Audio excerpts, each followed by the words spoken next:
Vipi wase Ndegs hapa and welcome to BoxtoBox FPL show brought to you by Uber Eats. Hey, that feels good to say.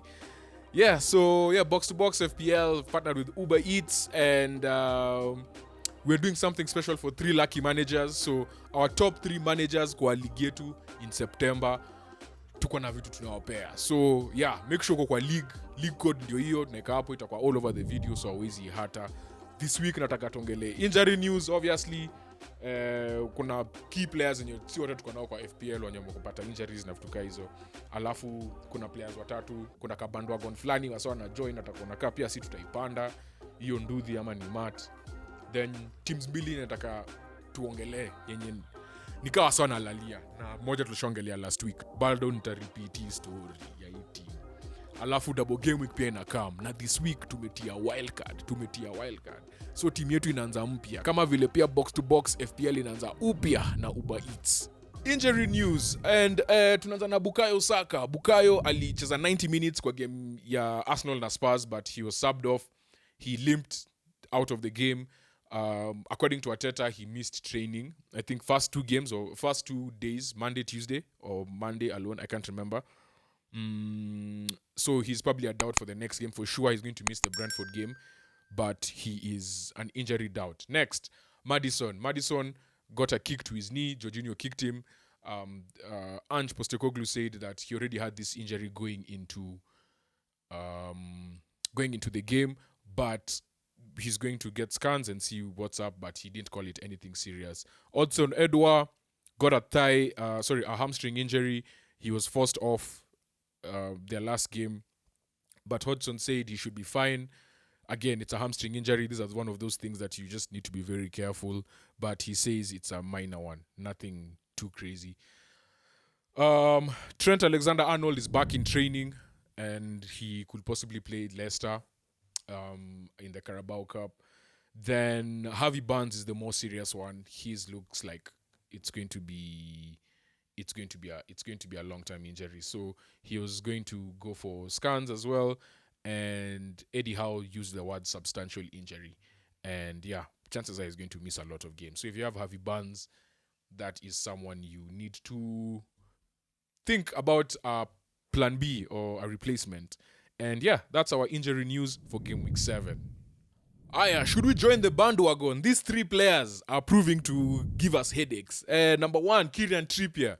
Trippier obviously got 18 points in the last game, 3 assists, clean sheet, bonus.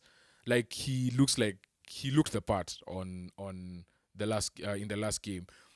First 6 game weeks, of course, we cannot compare. I don't think this is an example of awezi chukua stats say for 6 game weeks, alafu you just lump them and say, oh, this is how they're doing, because fixtures are going to change. First 4 game weeks or 5 game weeks, 4 game weeks they didn't get a clean sheet. Now they have 2. So the last 2 games you can see that it's changing, and his fixtures are also getting better, right? He's playing Burnley at home, West Ham away, and then Palace at home, Wolves away, then the Arsenal game. So that's probably the toughest game in the next 5 game weeks. So definitely, someone you can consider joining the bandwagon. This one I would approve. Next one would be Kaoru Mitoma. This boy has 3 goals and 3 assists. Last game he even came on as a sub and still scored 2 goals. So obviously he's a player on form. I don't think you can ignore him, especially if you are looking for a replacement in midfield. The only issue with them is that they're now in the Europa League and there's a rotation imeanza come through. So if that's a thing, but it's about to start. Kyle Walker, another player who is giving us headaches. Like he's getting the bonus. He got the clean sheet last game despite the red card to Rodri.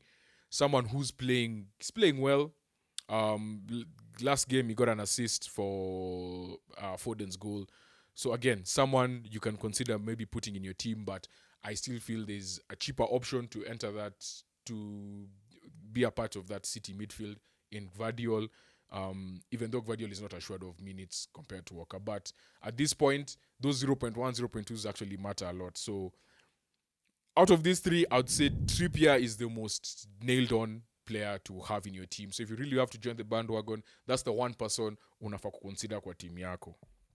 Ukisha join bandwagon ya Trippier, basi nataka mjipe enjoyment. Uber Eats inawapatia 20% off your first order up to 800 shillings. Ukutumia code BOX2EATS. box to eats. After hiyo usilalie hizi team mbili. Hizi teams mbili hawezi lalia Spurs and Liverpool. Spurs is not the same. This is a different team. It's a different animal. And the two main people kwa hii team yenye unafaa kuangalia ni Son na Maddison.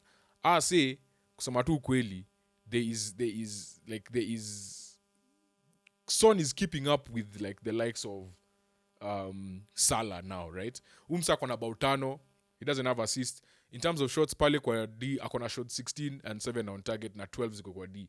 Even Salah akona 14. Ukicompare Son na Salah, like these people, key passes 11 to Son, 14 to Salah. So Salah bado ako a bit better of chances created. Ukiangalia expected assist akona 4.1 na Son ni 1.94.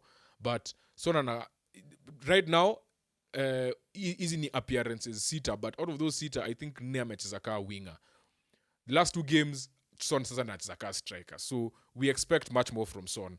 His next 3 games, Liverpool, Luton, Fulham. Liverpool at home, Luton away, Fulham at home. Sioni kama this is someone I feel like lazima tu ukwe nayo. Out of position player, team yenye inataka wazimu, wanaenda mbele yani na finyu.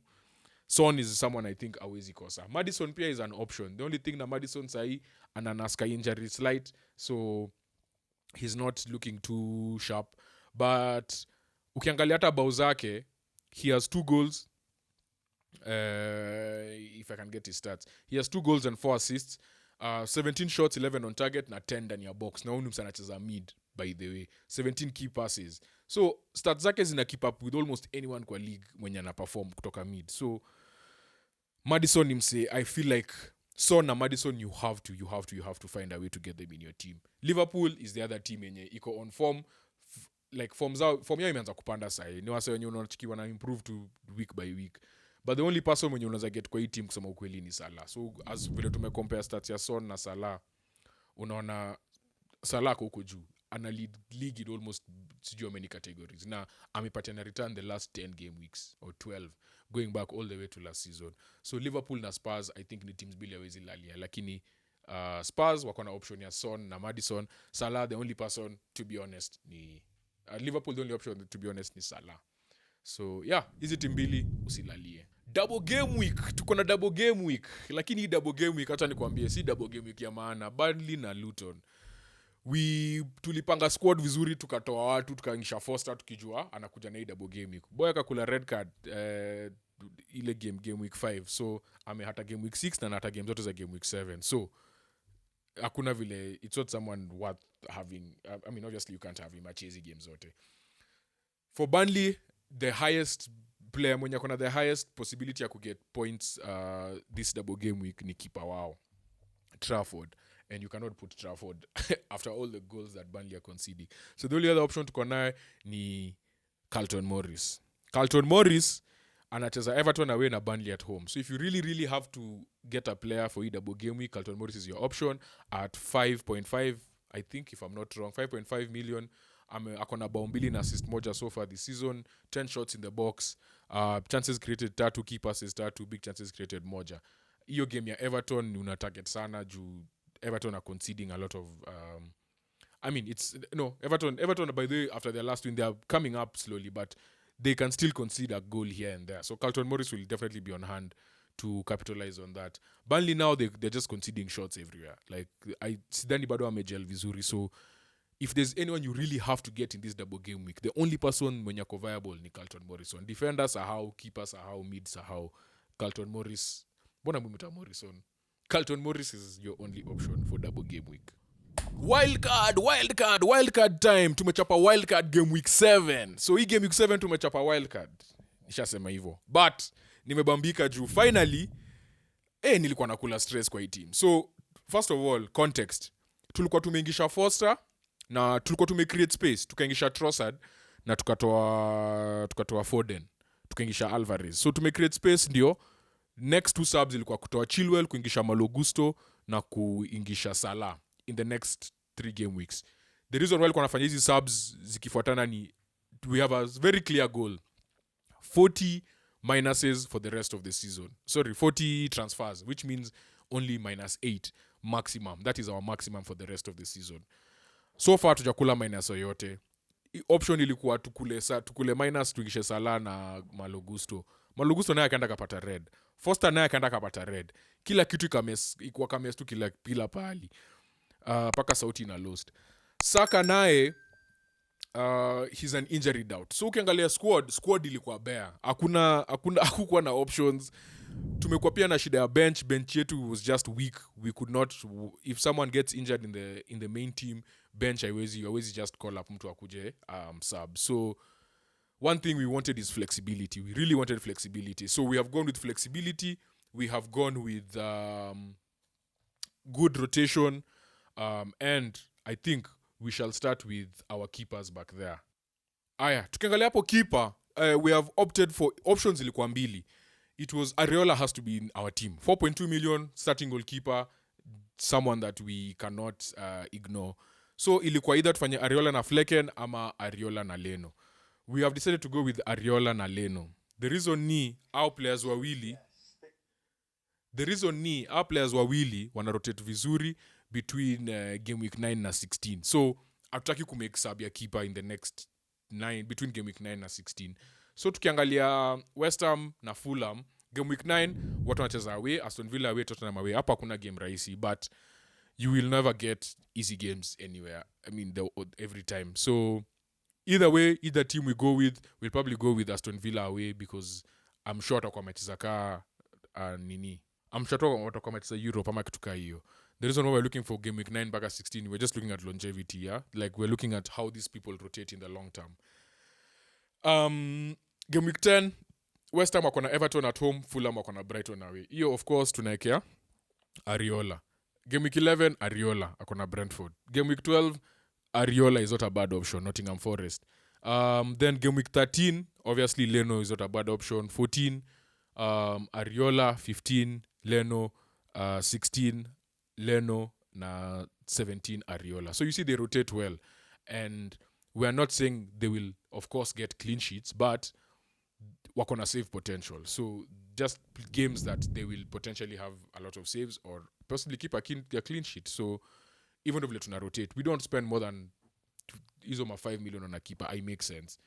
If a keeper is assured to give me clean sheets, I'm spending 5 million sour. But even the Onanas, the Edersons, we're not assured they're keeping clean sheets. So far to Joanna. Onana will keep clean sheet last week, but he's considered 14 goals. So, yeah.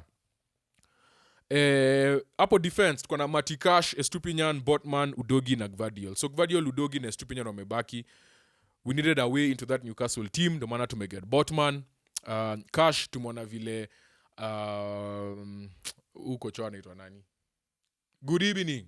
Emery anacheza Cash, anatumia Cash kila pahali. Like, he's like that chess piece who can't go anywhere. He's the rook, eh? Anatupa lipopote. So Cash is a good player to have. He's very tactically flexible. He's being pushed forward a lot in the Aston Villa team, so nimse tumeweka. Sasa hapa mid sasa vitu zinaanza kuwa tricky. Our goal was initially to get Maddison. Maddison allows us to do other things in the team, gives us more flexibility. So, wacha niwapatie team yetu na Maddison. Midfield ilikuwa Salah, Saka, Gordon, Maddison, Diaby. Obviously Salah kila mtu anajua tulikuwa tunataka kumuingisha. Mbele ilikuwa Morris, Anthony na Haaland.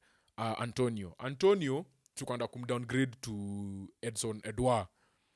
But Edouard kona injury. So at this point imebidi tukule hiyo 0.3 iende Antonio aanze game yake ya next against Sheffield, also not a bad fixture. Diaby pia kona fixture wazimu, like Aston Villa have really good fixtures going forward. So this was our Maddison team. Alafu team yetu ya Son ilikuwa sasa in place of Diaby tuko na Neto, and then Son comes in for Maddison. Then of course pale mbele bado tunaweka tu Edouard, but now we will put him on the bench because everyone cannot play. We see how we'll be this next game week, and then we see what the way forward is. But having Neto there means we have someone who's at 5.6 alikuwa na value poor. He's in a team that he's the only option going forward. So someone that's a good FPL asset. Mtu mwenye all attack goes through them.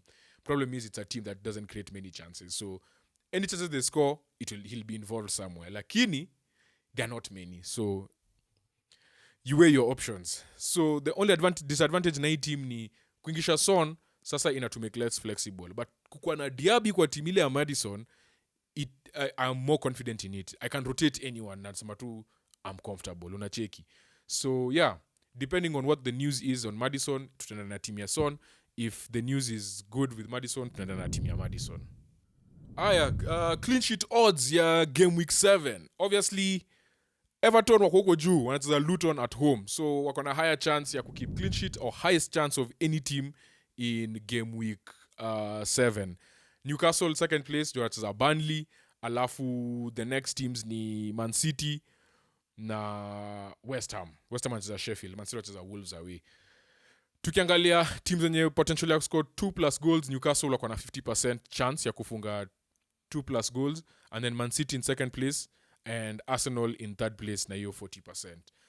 West Ham na Man United also are close by 38-36%. So if you're looking at teams that have potential to score 2 or more goals, hizo ndio teams unaangalia. Then clean captain